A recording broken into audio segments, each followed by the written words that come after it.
રાજકોટ મનપાના પૂર્વ ટીપીઓ ભ્રષ્ટ મનસુખ સાગઠિયા વિરુદ્ધ ચાર્જશીટ ફાઇલ જ્યુડિશિયલ મેજિસ્ટ્રેટ સમક્ષ ચાર્જશીટ ફાઇલ ક્રાઇમ બ્રાન્ચે 40 થી વધુ સાક્ષીઓના લીધા નિવેદન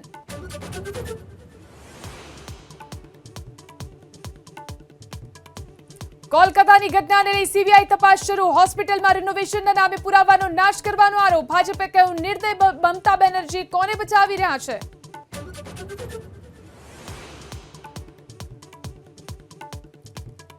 મનીષ સિસોદિયાનું એબીપી ન્યૂઝ પર એક્સક્લુઝિવ ઇન્ટરવ્યુ કહ્યું વિપક્ષ વિરુદ્ધ બીજેપીનું ષડયંત્ર મારી વિરુદ્ધ નથી કોઈ પુરાવા હું ફરીથી ડેપ્યુટી સીએમ બનવા નથી માંગતો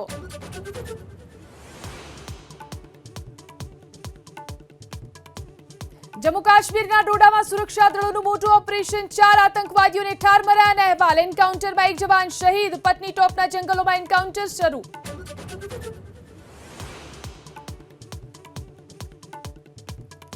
જમ્મુ કાશ્મીરમાં સેના પર આતંકી હુમલાને લઈ રક્ષા મંત્રી રાજનાથ સિંહની મોટી બેઠક આર્મી ચીફ એનએસએ અને સુરક્ષા એજન્સીઓના વડાઓ પણ સામેલ